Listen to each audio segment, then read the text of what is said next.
So I've changed my mind. I am actually sticking with Prometheus. And one of the things that I notice for me and a lot of people, and even me, is that I'm still extending a little bit too much in the press, meaning I'm not staying as stable as I should be.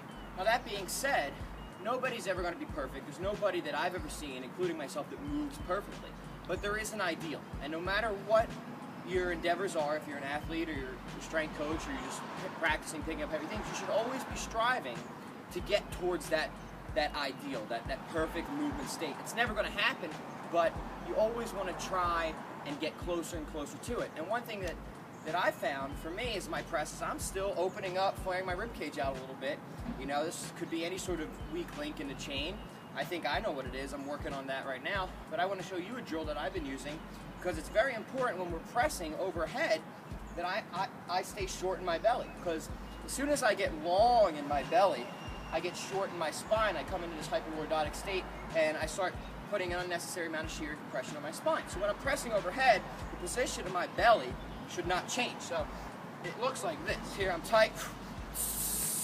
I stayed stable throughout, as opposed to this, where I hyperextend, right? That's one thing that I'm working on and one thing that everyone else should be working on as well. Now what I'm doing for this is I'm just practicing holding a bell overhead and walking around with it. Now before we get into that, I want to just thank everyone that's been watching Chronicles of Strength. I put together a free report on 7 of my personal favorite mobility assessment drills and improvement drills.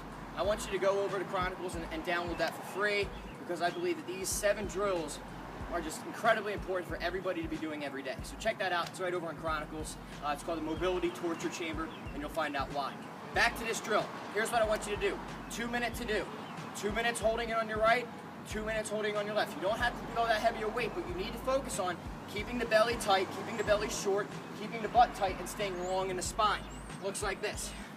I'm going to press it up, and I'm just going to hold. Right, my lats are tight, my shoulders sinking down away from my ear, my belly's tight, I'm not extending, right? And I could spend 2 minutes here, but here's another thing you can do. Walk around with it, right? Start moving, right? You can do some forward steps, some backward steps, you can do some lateral movement, whatever you want, but I'm focusing on, can I stay stable in my spine? Can I keep my belly short, long and tall, right? This is great not only for shoulder stability, but developing, getting your core to do its job, which is to stabilize the spine under load. Right, 2 minutes right, 2 minutes left. It's a drill you can do every day. Good luck, enjoy that free report, and stay supple, my friends.